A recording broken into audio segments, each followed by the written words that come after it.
नमस्कार, सी न्यूज भारत में आप सभी का एक बार फिर से स्वागत है।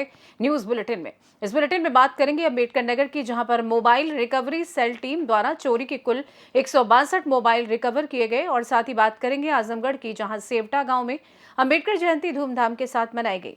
और आगे बात होगी चौपारण की, जहां लूट की एक बड़ी वारदात को वाहन चालक की सूझबूझ और ग्रामीणों की तत्परता से नाकाम कर दिया गया। ऐसी तमाम खबरों पर करेंगे विस्तार से चर्चा। जनपद Ambedkar Nagar mobile recovery cell team द्वारा गुमशुदा चोरी कुल 162 मोबाइल कीमत लगभग 25,11,000 रुपए रिकवर कर मोबाइल धारकों को सुपुर्दगी के संबंध में अपर पुलिस अधीक्षक पश्चिमी विशाल पांडे द्वारा क्या कुछ कहा गया, आइए आपको सुनवाते हैं।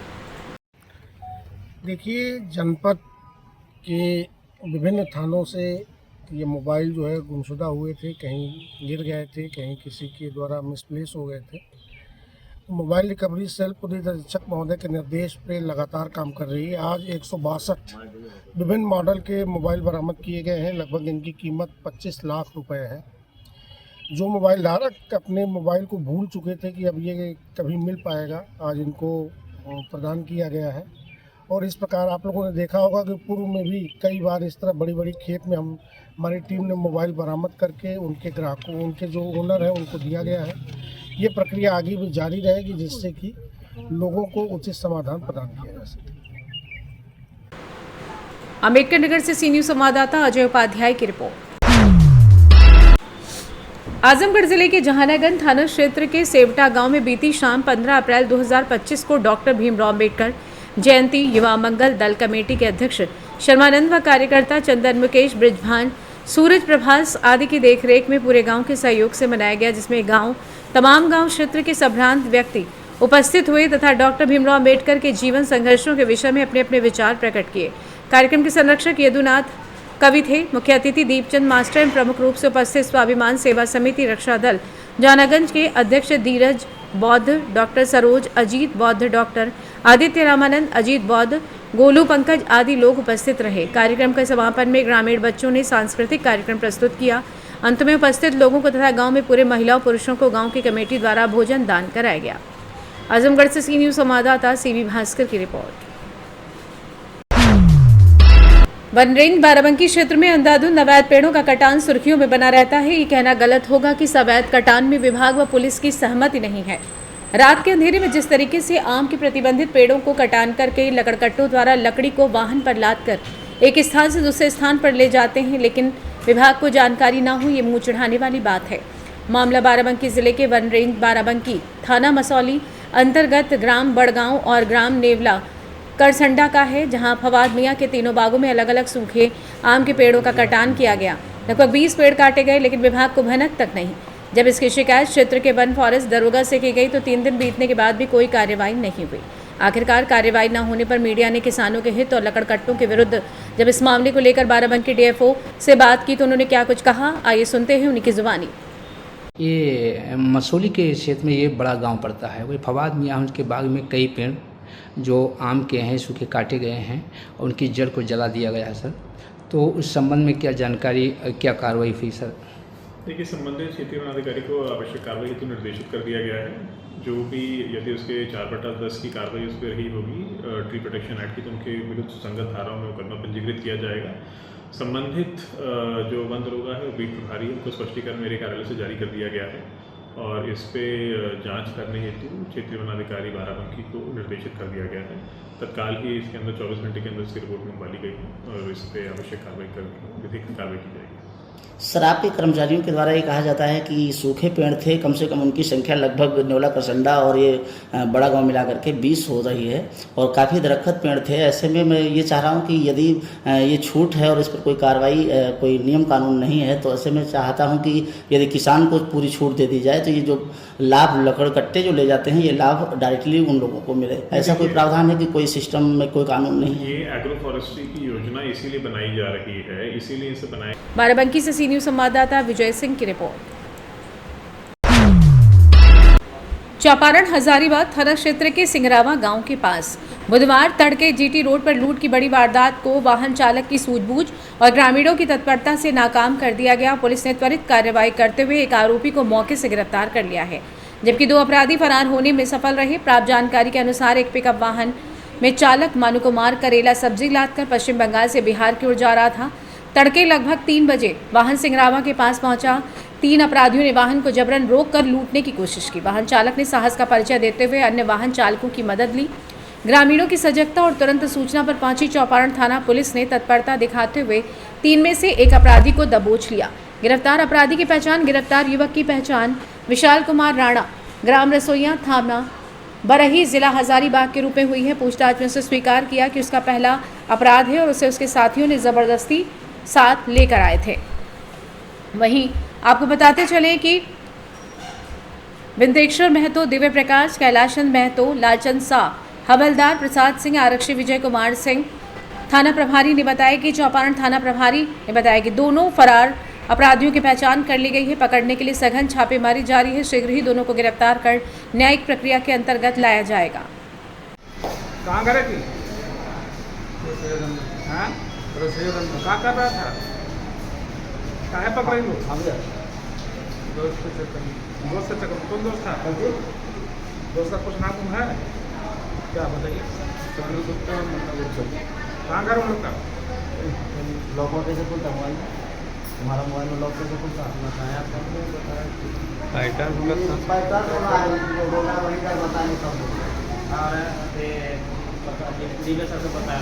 हेलो,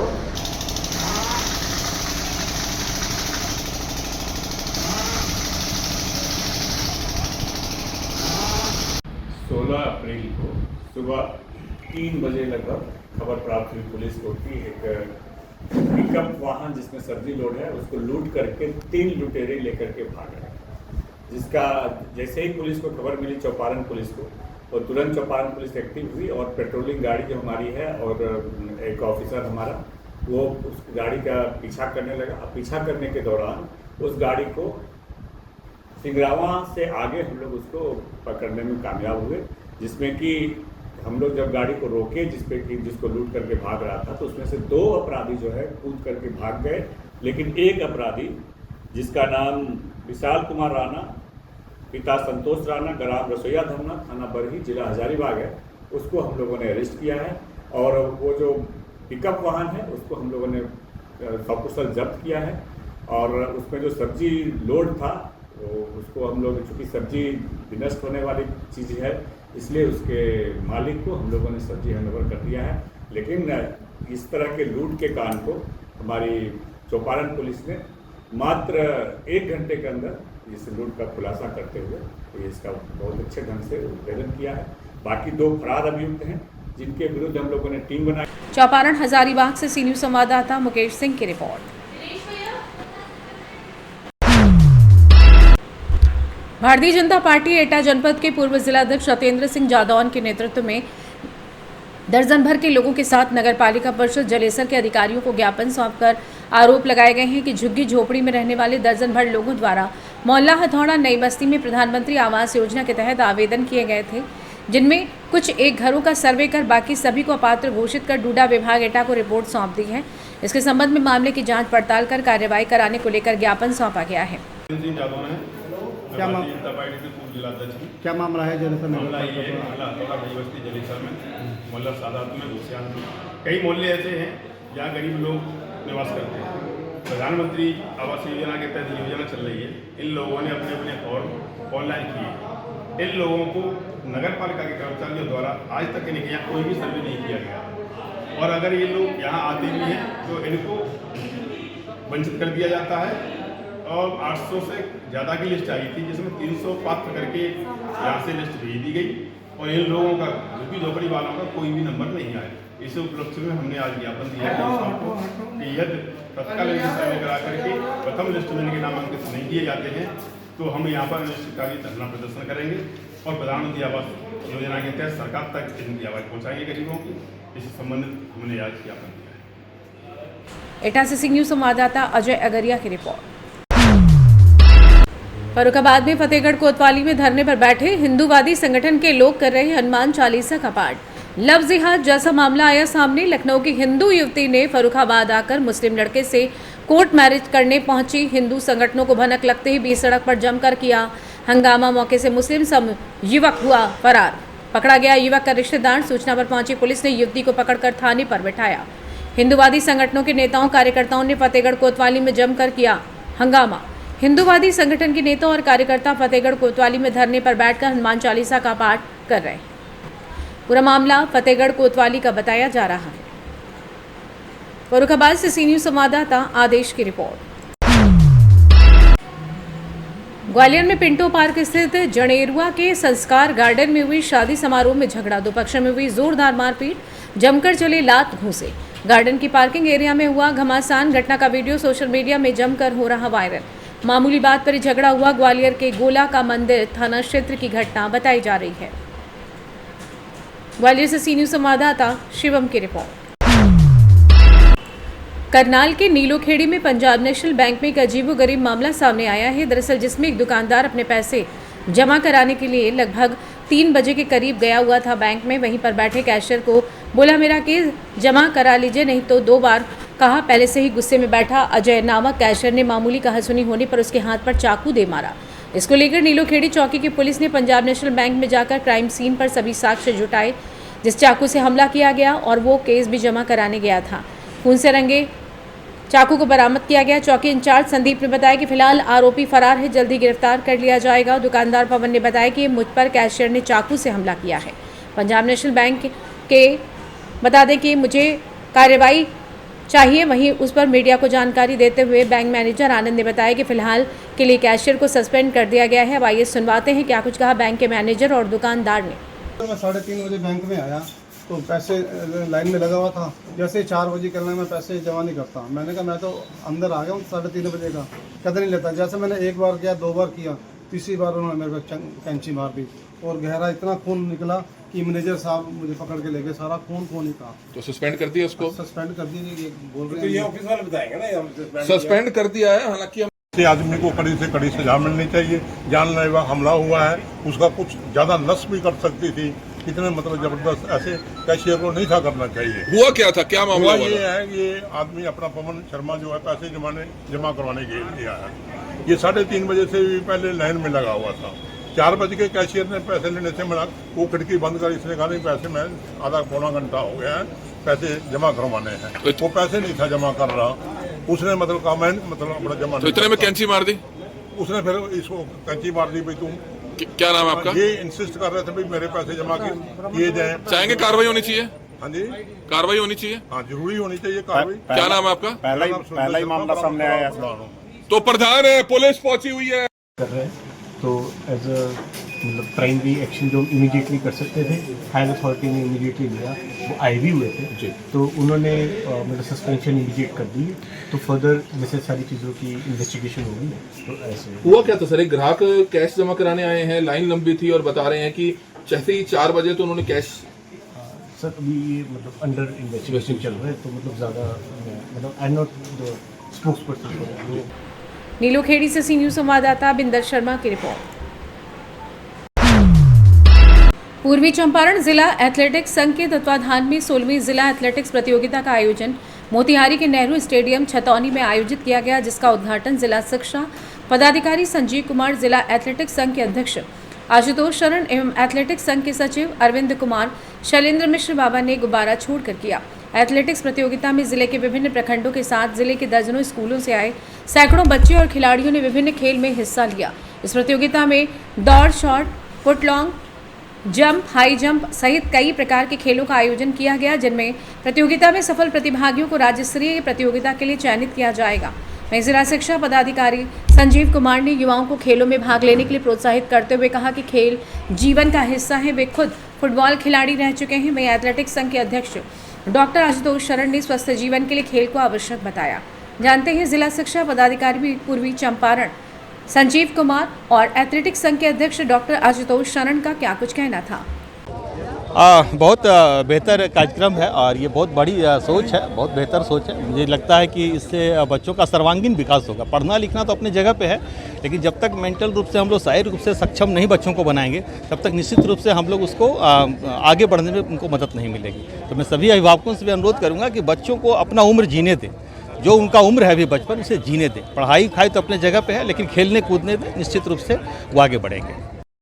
संजीव जी ने जो इस जिला के शिक्षा विभाग के हेड हैं, उन्होंने जो अपनी जीवनी बताई, अपना रूटीन बताया, बचपन में फुटबॉल खेलना, कबड्डी खेलना, कुश्ती खेलना, उसके बाद भी इस ऊंचाई पर पहुंचना, और इनको देख के कोई नहीं कहेगा कि ये 54 साल के हैं। तो मेरा यही संदेश है आप सब बच्चों से कि आप संजीव जी बने और अपने ज़िले का नाम रोशन करें। उन्होंने नालंदा को रोशन किया है, आप पूर्वी चंपारण को रोशन किया। अगला चंपारण ही चाहिए। मोतिहारी से सी न्यूज़ संवाददाता सचिन कुमार, अंशु की रिपोर्ट।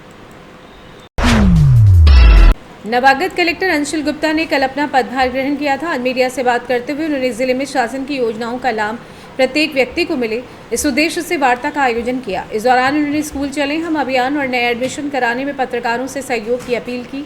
इसके साथ ही कई अन्य योजनाएं जिसमें आयुष्मान कार्ड और अन्य योजनाएं भी शामिल हैं। सफलता के लिए सहयोग की मांग की पत्रकारों से शहर और जिले में आवश्यकताओं को लेकर भी बात की। विदिशा के कलेक्ट्रेट परिसर में एक बैठक का स्थान बनाए जाने की मांग की है। इस दौरान प्रेस क्लब संघ से जुड़े सभी प्रिंट और इलेक्ट्रॉनिक मीडिया के सदस्य मौजूद रहे। समय से निवारण हो और आदमी को जो है सरकारी कार्यों में चक्कर न लगाने पड़े।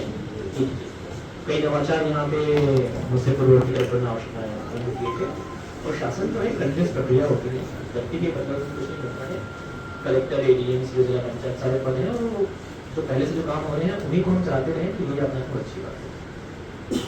अभी मेरा आप सबसे अनुरोध ये है कि अभी चूँकि नया शैक्षणिक वर्ष आरंभ हो चुका है, कुछ दिन कक्षाएं लगेंगी, कुछ छुट्टी लगेगी, तो इसमें आप सभी लोग भी, आप भी जिन जिन क्षेत्रों से आते हैं, हम प्रयास करें कि शालाओं में बच्चों का प्रवेश पूर्ण से पूर्ण हो। शालाओं में अब शासन की तरफ से बहुत सुविधाएं मिलती हैं, तो अब बच्चा सुविधापूर्ण माहौल में पढ़ सकता है। नई शिक्षा नीति आ चुकी है, उसको हम लागू कर चुके हैं माननीय मुख्यमंत्री के नेतृत्व में, तो उसका भी लाभ बच्चों को मिले। दूसरा, विदिशा से सी न्यूज़ संवाददाता सुनील की रिपोर्ट। फिलहाल के लिए इस खास बुलेटिन में बस इतना ही। देश दुनिया की तमाम बड़ी खबरों को जानने के लिए जुड़े रहें सी न्यूज़ भारत के साथ। हर खबर आपके साथ, आपके हाथ।